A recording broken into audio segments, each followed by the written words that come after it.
Well, hello everybody. Man, Facebook, land in the land, the rubber band. Yeah, it's just wanted to show you guys a couple new additions to the mala. I gotta go get my shovel so I can catch this moon before this phase passes. Otherwise, I gotta keep this ulu in these containers until the next moon. But this is breadfruit. For those of you who do not know about Hawaiian plants, we call it ulu.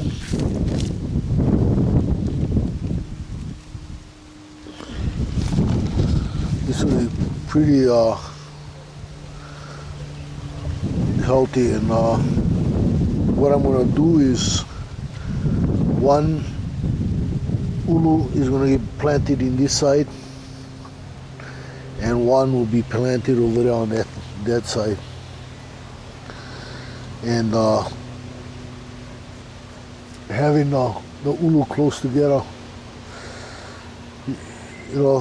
because of where it comes from and what I had learned about Hawaiian plants as opposed to other trees and stuff. You cannot plant them separate. For some reason they don't do well. And I had one ulu out here from my cousin, and I got it from Kukui, and I brought it here, and the plant died. It was the only ulu, and I think part of it is I didn't put it in the ground, so its roots couldn't make contact with the roots of these other plants, and it died. Weird that plants can be lonely. It's a really odd thing, and I'm learning that.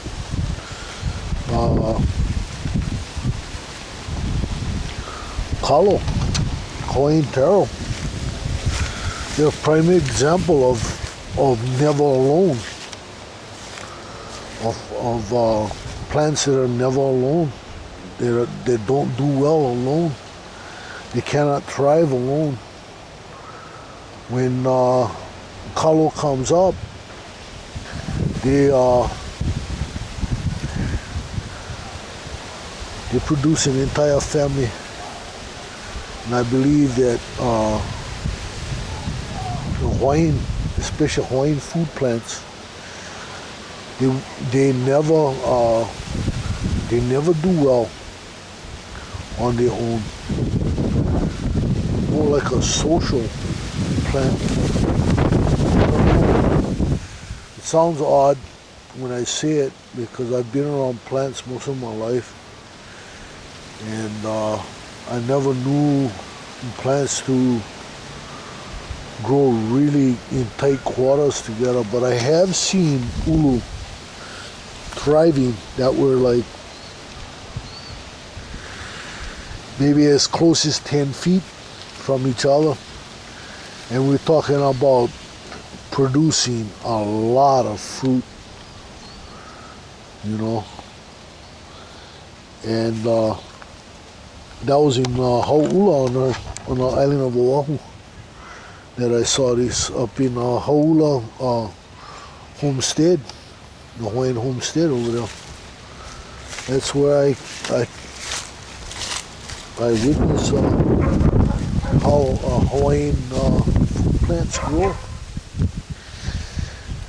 And like I said, ulu, of all things, I thought that, being a tree, they would need a lot of room. But the ones I've seen, they seem to grow really well close together. Some of them maybe within 10 feet of each other. You know, that's close. I mean, for trees. And these trees can grow pretty massive. And when I watched that other ulu die, oh man, I was very, very, very depressed over that. It's like like watching my own child die and not being able to help. And after I had heard of certain things from a Ohana cousin of mine who is working at the mala in over at Pu'ukohola Heau, where they grow kalo and other plants, uala and all kind of stuff. He had mentioned something about that sense of community, sense of family. So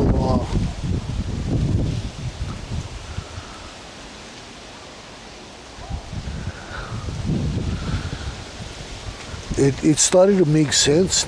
Then I started putting things together and realized, hey, look, that must have been what had happened with my ulu. Why it wouldn't grow. It came here. It looked pretty much like this in a bigger pot. That big pot over there under the palms. It's in that palm. Yeah, I mean, in that big pot over there, and it died. I watered them, and it didn't do anything. It didn't thrive. It didn't, it didn't show any signs of improving. So what I did was I took mental note of that, and I told my cousin, Nani, today, I needed more ulu, but I told her like this, I cannot take just one plant. And I told her what I believed happened with my first plant that she gave me, my first tree. And so she agreed to give me two of these trees. And I have a very good feeling about this.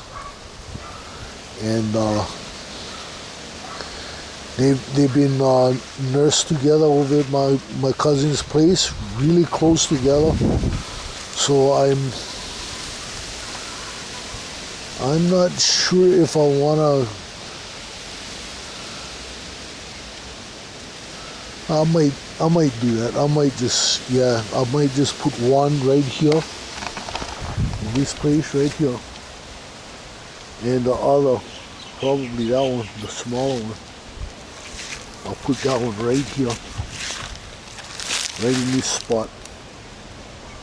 My mom's concerned about where, having it too close to her proposed septic tank. How do you know about the septic tank thing? We had agreed on a spot for the trees, and I'm going to put it here in the mala, in the midst of family. That's what it's going to be, family. And we'll see how my theory pans out. And I really, really believe that my theory is sound. I really believe that what I'm saying about this breadfruit, about this ulu, is that when they make contact, when their roots make contact with roots of the plants in this area, they will thrive. I honestly believe that. I really, really honestly believe that. Because of what had happened with the other ulu. It was in that big pot right there. You see it? It's huge, plenty of root space, but it never made its roots never made contact with other plants, with the other plants here in this mullah. And at the time I was struggling with severe depression, so I wouldn't doubt if the plant got depressed too. So I'm really looking